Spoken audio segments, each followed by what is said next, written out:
and welcome back to the Sports Booth YouTube channel. My name is Luke and today we are doing a review of the Rugby Championship. One of the best, if not the best ever Rugby Championship we've had, and it's felt like it's a Rugby Championship we've needed for a long time, one to kind of garner their full attention in the rugby world, and it felt like it finally delivered. Since we moved from the Tri-Nations to the Rugby Championship, you kind of always knew the All Blacks were going to win. There was going to be those years where South Africa always competitive and Australia even pulled one out of the hat.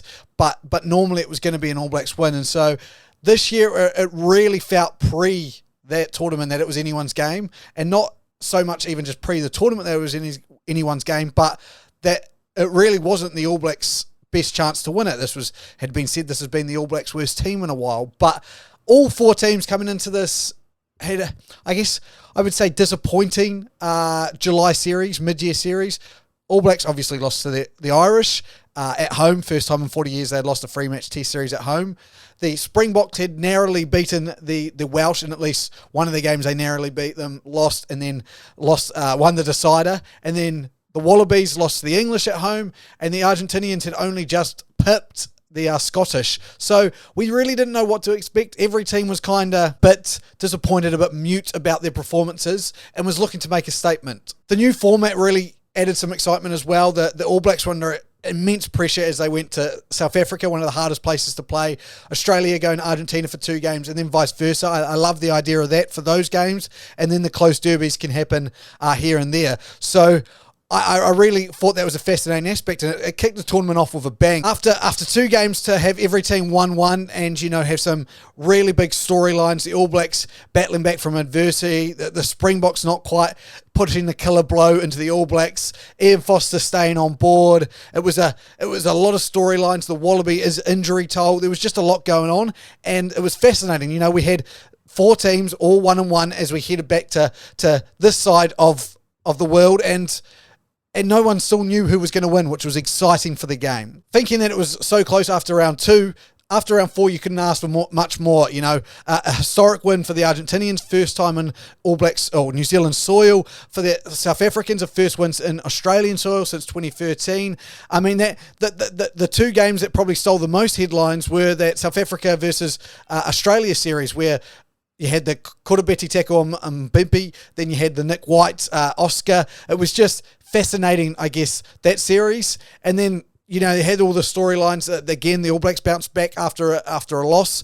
And we went into round 5 being 10-9-9-9 on the points table, and only a bonus point separating them. So a really interesting, I guess, the plot was great at the start. We had a fantastic middle. And what was our ending going to be like? Then we had, obviously, Bledisloe 1, controversy, whatever you want to call it. Whoever you ask, you'll get a different decision on what was made of that first Bledisloe. But New Zealand lock up the Bledisloe, and the Wallabies are left kind of pondering what just happened. South Africa do a really good job, get the win over Argentina, and it gets to the end of round 5, and everyone mathematically has a opportunity to win the Rugby Championship. Now, for this to happen, Australia would have to do something they haven't done in 40 years. They'd have to beat the All Blacks in Eden Park. So let's be honest, it wasn't likely going to happen. So we really had a 2-horse race when it came down to the finale. The All Blacks did their job, pumped the Australians at Eden Park, and set up what now South Africa needed to do, which was to win with a bonus point and by 39 points. They weren't able to do it, so kind of an anticlimax in the end. But what a tournament. What a fantastic, I guess, games. There were so many storylines throughout it, and I think that's what makes this fascinating. So many different moments, so many different big events and big games and big players and big stages for it all to happen on. But with like a recap of the games now kind of done, I kind of want us to go, okay, how did each team go with positive, negative, like what do they do really well, what can they work on? And so we'll go down the table. To start off with New Zealand, the All Blacks, I think that what they'll be most happy with is a Rugby Championship win, a Bledisloe Cup win, and a Freedom Cup win. So 3 trophies in the trophy cabinet. You're never going to shy away from having that happen. They'll also be very happy with the way they battled back from adversity. 3 times they lost, or 2 times they lost, and 1 time just about lost in games that they struggled in big time, and their responses were massive. The South African game, massive response. Argentina beat them by 50 points. The Wallabies smoked them at Eden Park. So you go, okay, they've got the response. They can do that. A work on will obviously be, how do they work on that in the first place? How do they not put themselves in that position to be down? At a Rugby World Cup, you just can't afford to lose games. I know South Africa did it last World Cup, but you just can't afford to learn from your mistakes. They need to be implemented straight away. So that'll have New Zealand and the All Blacks coaches and the All Blacks team looking into the inner circle about what do we do about that. The other big question and question mark for me is the number 2 jersey. Not so much the number 2 jersey, but the number 16 jersey.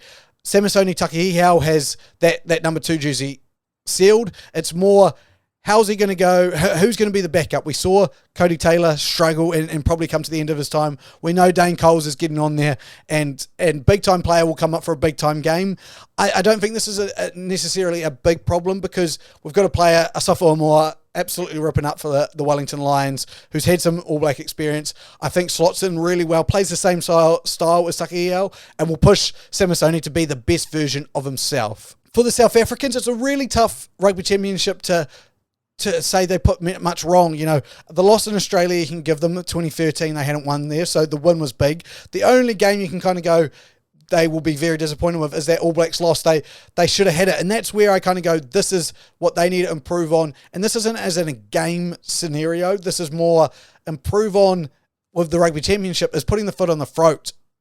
Rugby Championship has come down to bonus points and point stiff this year, and they were unable to get the win. So they'll be sitting there going, we let that one slip. Now, I look at it and go, if that's your biggest problem at a Rugby World Cup, it's not an issue, because it doesn't matter how you win as long as you win. For some really big positives, obviously, up until Lacanio's arm was out injured, and same with Andre Pollard, those two were really combining really well. The team looked really good. When South Africa played the style that they're really good at, you can't beat them. We saw in the first game against New Zealand. We saw in the second game against Australia. When they get their style right, it's very hard to beat them. And they got it right a lot of the time. Just a few-ish times, they went wrong, and it cost them. So they'll work on those. I think Jaden Hendricks is coming through really well. It's a really 1-2 punch. I mean, he probably played better than Faf de Klerk, which is rare. So I guess, yeah, the South Africans, if they can do what they do, they'll be challenging at the World Cup time. So there's not a lot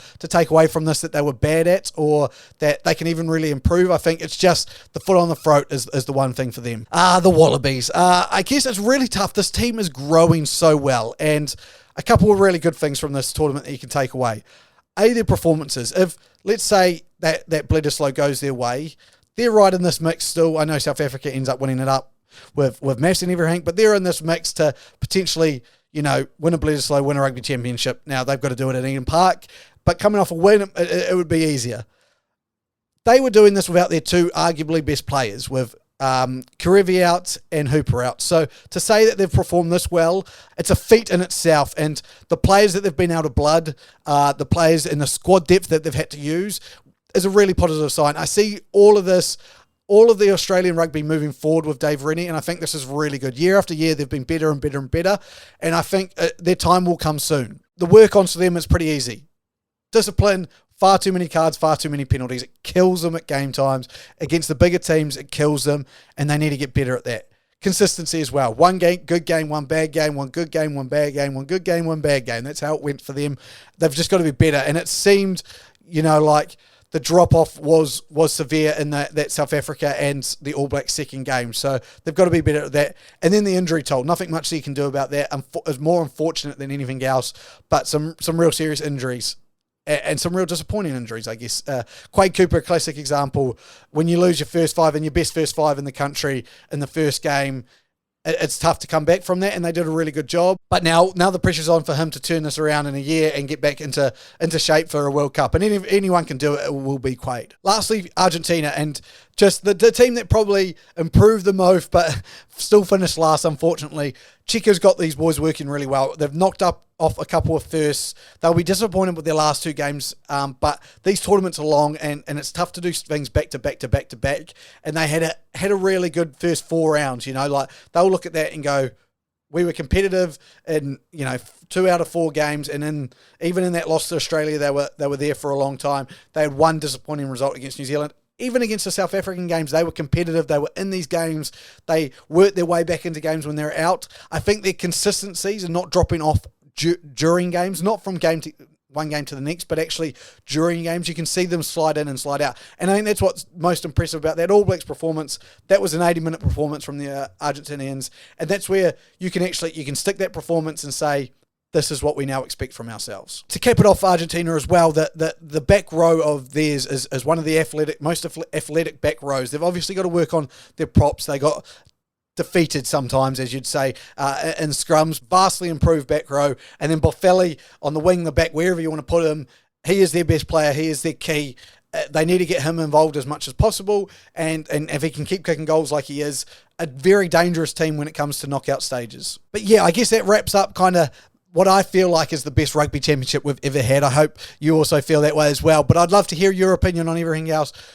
Who you thought the best players were, who you thought the best team, who was disappointed you, what you think could improve this rugby championship, everything like that. Would love to hear more. So let me know. But for now, see you later from the Sports Booth and Luke.